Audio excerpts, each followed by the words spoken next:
Castillo San Felipe del Morro, most commonly known as El Morro, is a large fortress and citadel in the old San Juan historic quarter of San Juan, the capital municipality of Puerto Rico. Commissioned by King Charles I of Spain in 1539, it was first built as a fortified tower in honor of King Philip II, who oversaw its expansion into a hornwork bastion fort by 1595. Over the next 200 years, especially in the reign of King Charles III, El Morro continued to be developed to reach its current form in 1787. Rising 140 feet from the Atlantic shoreline with 18 to 25 feet thick walls, the six-leveled edifice stands on a steep, rocky headland promontory on San Juan Islet guarding the entry to San Juan Bay, the harbor of Old San Juan, El Morro. Alongside La Fortaleza, San Cristobal, El Canulo, and other forts part of the walls of Old San Juan, protected strategically and militarily important Puerto Rico, or La Llave de las Indias, the key to the Indies, from invasion by competing world powers during the Age of Sail. 8. It was designated a World Heritage Site by UNESCO in 1983. From top, left to right, front of El Morro from the Atlantic, inside from 4th level inner bailey onto ramp to 3rd level battlements, panorama from 4th level onto San Juan Bay, Isla de Cabras, and ocean. Garita or bartizan overlooking the Atlantic, inside view from 4th level surrounding outer bailey onto ramp to 5th level inner bailey with sentry boxes visible, inside main courtyard or inner bailey on 5th level. Entrance from dry moat onto curtain wall, drawbridge, hornwork gate, and lighthouse. Entrance from Calle del Morro Esplanade onto glacis. Panorama from El Morro onto Old San Juan with Santa Maria Magdalena de Paz's Cemetery and La Perla historic shantytown outside the northern section of the walls of Old San Juan. Profile from opening of bay next to Paseo del Morro. Entrance from middle of bay onto western section of the walls of Old San Juan. Aerial from middle of bay, and aerial from the Atlantic. Lying on the northwesternmost point of the islet of Old San Juan, Castillo San Felipe del Morro is named in honor of King Philip II of Spain. The fortification, also referred to as El Morro or the promontory, was designed to guard the entrance to the San Juan Bay and defend the Spanish colonial port city of San Juan from seaborne enemies. In 1983, the citadel was declared a World Heritage Site by the United Nations in conjunction with the San Juan National Historic Site. Over 2 million visitors a year explore the Castillo, making it one of Puerto Rico's leading tourist attractions. Facing the structure, on the opposite side of the bay, a smaller fortification known as El Canulo complemented the Castillo's defense of the entrance to the bay. The construction of the citadel and its surrounding walls began in 1539 on orders of King Charles V of Spain. The original fortress was built under the direction of Conquistador Diego Ramos de Orozco, and its main purpose was to defend the port of San Juan by controlling the entry to its harbor. In order to have a viable defense while the rest of the fort was being completed, a small proto-fortress was erected during the first year of construction. It is estimated that this section comprises about 10% of the whole structure. It was not till 1587, however, that Field Marshal Juan de Tejeda and the Italian engineer-architect Bautista Antonelli drew the fort's final design. The plan, which was based on the then firmly established Spanish military fortification principles of the time, included fortifying 9 other sites in the Spanish Main and Spanish West Indies: Santo Domingo, Santa Marta, Cartagena, Nombre de Dios, Portobello, the Chagres River, Panama City, Havana, and St. Augustine. San Juan construction began in March 1589, with skilled artisans, 12 stonecutters, 18 masons, 2 smiths, a cooper, metal founder, and an overseer assigned to the task, with the help of 150 slaves. Captain General Diego Menendez de Valdez, who was the governor of Puerto Rico, took over construction after Tejeda and Antonelli left to start construction of Santo Domingo's fortifications. Captain Pedro de Salazar took over construction in 1591. The new fortifications consisted of a hornwork, crossing the headland, to protect the landward side of the existing tower and water battery. 2 half-bastions, one on the Atlantic side called Tejeda, and another on the harbor side called Austria, were connected by a curtain wall fronted by a moat, and spanned by a drawbridge in the center. The gate and drawbridge were protected by a ravelin, and just inside the gate was a guardhouse. A pair of batteries behind the hornwork overlooked the sea and harbor. In 1634, construction of the city walls surrounding San Juan began.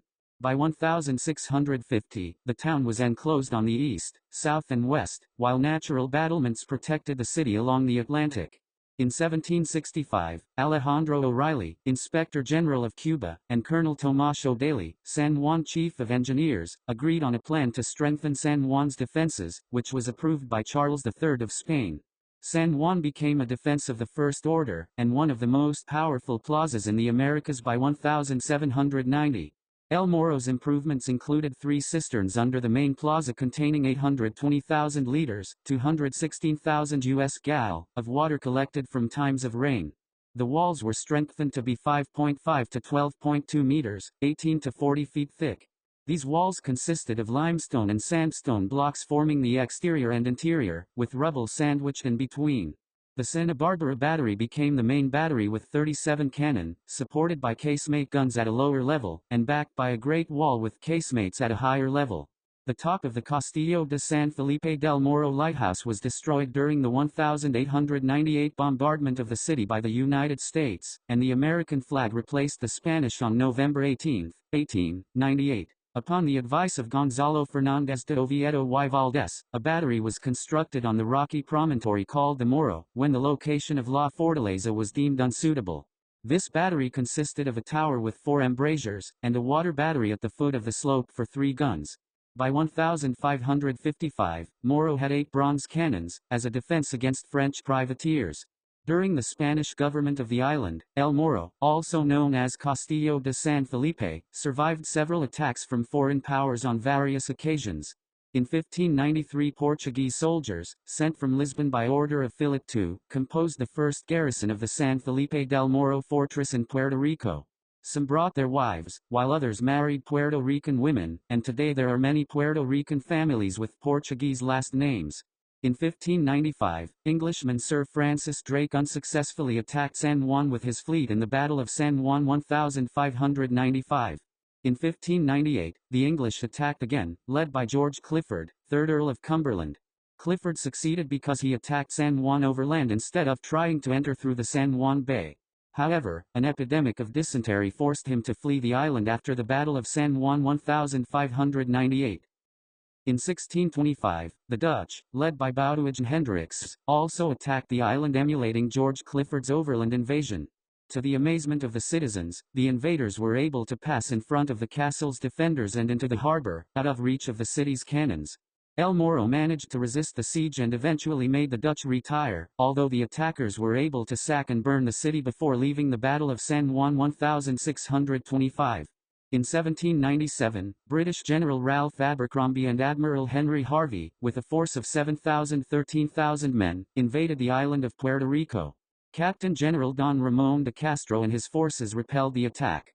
Abercrombie and Harvey were defeated in the Battle of San Juan 1797.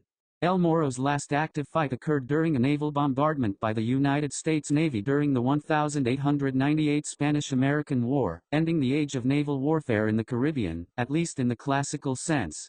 During the Spanish-American War, the castle was attacked at least 3 times by American naval forces, the largest being the bombardment of San Juan on May 12, 1898. The war ended with the signing of the Treaty of Paris, in which Spain ceded ownership of the islands of Puerto Rico, Cuba, Guam, and the Philippines to the United States. American military occupation, 1898 to 1961.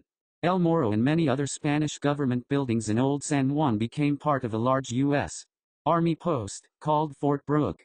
In the early 20th century, the U.S. military filled up the esplanade, the green space in front of El Morro, with baseball diamonds, hospitals, officers' quarters, an officers' club and even a golf course. On March 21, 1915, Lieutenant Teofilo Marxuach was the officer of the day at the El Morro fortress. The Hamburg America Line cargo liner Odenwald tried to leave port without permission from the customs collector. Lieutenant Marxuach gave the order to open fire on her, which forced her to stop the shots ordered by Lieutenant Marxuach are widely regarded to be the first shots fired by the United States in World War I, although the first actual wartime shot fired by the U.S. came on the day war was declared, during the scuttling of SMS Cormoran off Guam. During World War II, the United States Army added a massive concrete bunker to the top of El Morro to serve as a harbor defense fire control station to direct a network of coastal artillery sites, and to keep watch for German submarines which were ravaging shipping in the Caribbean. A lighthouse, rebuilt by the U.S. Army in 1906 to 1908 is the tallest point on El Morro, standing 55 meters, 180 feet above sea level. Flagpoles on El Morro today customarily fly the United States flag, the Puerto Rican flag and the Cross of Burgundy flag, also known in Spanish as Las Aspas de Borgona, a standard which was widely used by Spanish armies around the world from 1506 to 1785. National Park 1961-present.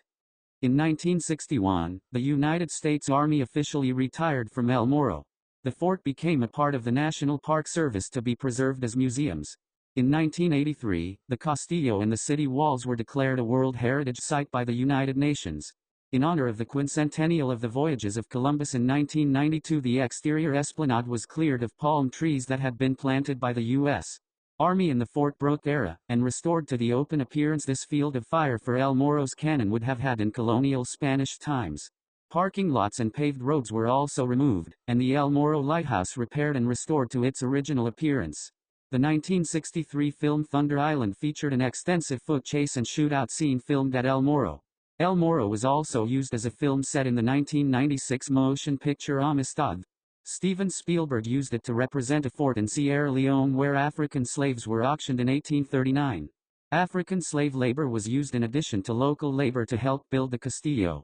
El Morro was a defensive military fortification and a major component of San Juan's harbor defense system. Puerto Rico as such was considered by the Spanish crown as the key to the Antilles.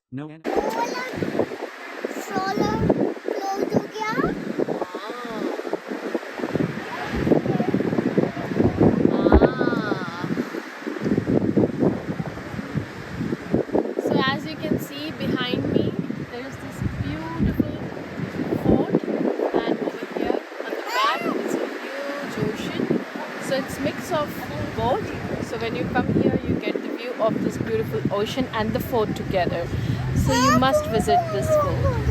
And it's a UNESCO World Heritage Site. So it's one of the UNESCO World Heritage Sites. So even that's a reason to come here and see this as well. So yeah, take a visit.